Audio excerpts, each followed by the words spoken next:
ਜੋ ਸਾਡੇ ਗੁਰੂ ਪਿਤਾ ਕਰ ਰਹੇ ਹਨ ਤੇ ਜਿਹੜੀਆਂ ਸਿੰਘਾਂ ਦੀਆਂ ਆਉਣ ਵਾਲੀਆਂ ਨਸਲਾਂ ਕਰਨਗੀਆਂ। ਕੀ? ਆਖਰੀ ਸਾਹ ਤੱਕ ਜ਼ੁਲਮ ਤੇ ਬੇਇਨਸਾਫੀ ਦੇ ਖਿਲਾਫ ਲੜਾਂਗੇ। ਉਹ ਕਿਵੇਂ? ਅਸੀਂ ਆਪਣੇ ਗੁਰੂ ਪਿਤਾ ਦੇ ਸਿੰਘਾਂ ਨੂੰ ਫੇਰ ਇਕੱਠਾ ਕਰਕੇ ਫੌਜ ਤਿਆਰ ਕਰਾਂਗੇ। ਸੁਣਿਆ ਤੁਸੀਂ ਸਾਰਿਆਂ ਨੇ ਇਹਨਾਂ ਦੇ ਬਾਗੀ ਇਰਾਦੇ? ਜਿਹੜਾ ਇਹਨਾਂ ਦਾ ਬਾਗੀ ਬਾਪ ਸਾਡੇ ਖਿਲਾਫ ਕਰ ਰਿਹਾ ਹੈ ਉਹੀ ਇਹ ਬਾਗੀ ਬੱਚੇ ਕਰਨਾ ਚਾਹੁੰਦੇ ਨੇ।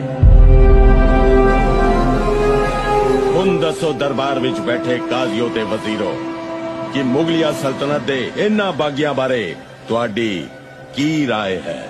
ਖਾਨ ਸਾਹਿਬ, ਹੁਣ ਤਾਂ ਸਭ ਦੀ ਰਾਏ ਇੱਕੋ ਹੀ ਹੋ ਸਕਦੀ ਹੈ। ਸੱਪ ਦੇ ਬੱਚੇ ਸੱਪ ਹੀ ਹੁੰਦੇ ਨੇ। ਦੂਜਾ ਨੰਦ ਜ਼ੁਬਾਨ ਨੂੰ ਲਗਾਮ ਦੇ। ਮਜ਼ਲੂਮਾਂ ਦੇ ਉਹ ਦੋਸਤ ਨੇ, ਨੇਕੀ ਉਹਨਾਂ ਦੀ ਪਹਿਚਾਨ ਹੈ। ਸੀਸ ਝੁਕਾ ਕੇ ਆਦਰ ਕਰ, ਗੁਰੂ ਗੋਬਿੰਦ ਸਿੰਘ ਉਹਨਾਂ ਦਾ ਨਾਮ ਹੈ।